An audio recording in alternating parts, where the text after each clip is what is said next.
তরাইনের যুদ্ধ ভারতবর্ষের ইতিহাসে একটি অন্যতম গুরুত্বপূর্ণ ঘটনা। মধ্যযুগে ভারতীয় ইতিহাসের একটি অবিচ্ছেদ্য অংশ হচ্ছে এই তরাইনের যুদ্ধ। মূলত এই যুদ্ধ জয়লাভের মধ্য দিয়েই মুসলিমরা প্রথম ভারতবর্ষে তাদের শাসনকার্য পরিচালনা শুরু করেছিল। আজ আমরা জানব ঐতিহাসিক এই যুদ্ধের বিস্তারিত।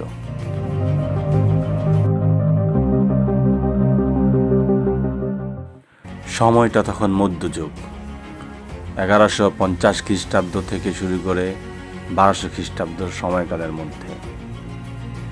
ওই সময় আফগানিস্তান সহ পারস্যের আশেপাশে ছিল মুসলিম শাসক।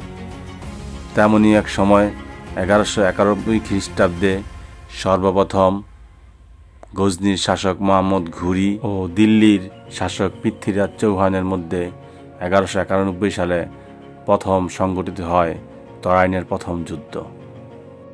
সেই যুদ্ধে পৃথ্বীরাজ চৌহানের সৈন্যবাহিনী এবং রাজপুতদের সৈন্যবাহিনী সংখ্যায় অনেক বেশি ছিল এবং কৌশলগতভাবেও তারা এগিয়ে ছিল এবং মোহাম্মদ ঘুরির সৈন্যবাহিনীও যথেষ্ট ছিল। তবে তুমুল যুদ্ধের পর সেই যুদ্ধে মোহাম্মদ ঘুরি পরাজিত হয়। পরের বছর 1192 খ্রিস্টাব্দে মোহাম্মদ ঘুরি অনেক বেশি প্রস্তুতি নিয়ে আরও বেশি সৈন্য সংখ্যা নিয়ে তরাইনের দ্বিতীয় যুদ্ধে অবতীর্ণ হয়। সেই যুদ্ধে মোহাম্মদ ঘুরি এবং তার সৈন্যবাহিনী বেশ কিছু কৌশল অবলম্বন করে। তার মধ্যে অন্যতম হচ্ছে রাজপুত সৈনিকরা মূলত সূর্যোদয় থেকে সূর্যাস্ত পর্যন্ত যুদ্ধ করত, কিন্তু সেই যুদ্ধে ঘুরি বাহিনী সূর্যাস্তের আগেই তাদের শিবিরে হামলা করে। পাশাপাশি তারা আরেকটি কৌশল অবলম্বন করে, সেটি হচ্ছে দ্রুতগতির কিছু ঘোড়া সাওয়ার তাদের যুদ্ধে অংশগ্রহণ করে। এই দুই কৌশলের ফলে রাজপুত সৈন্যবাহিনী পরাভূত হয় এবং তরাইনের দ্বিতীয় যুদ্ধে মুসলিম বাহিনী জয়লাভ করে।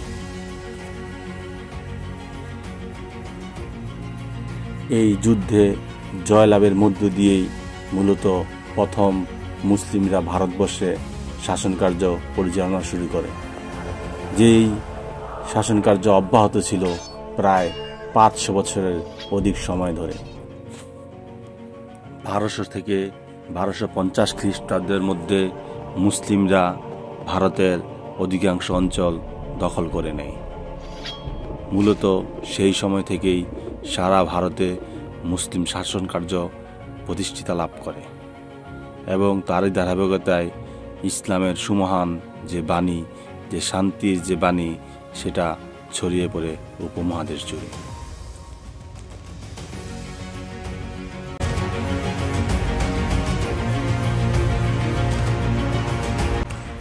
তখন থেকেই উপমহাদেশ জুড়ে নির্মিত হতে থাকে মুসলিম স্থাপত্য, যেগুলো কালের সাক্ষী হয়ে আজও ভারতবর্ষের বিভিন্ন প্রান্তে দাঁড়িয়ে আছে সগৌরবে।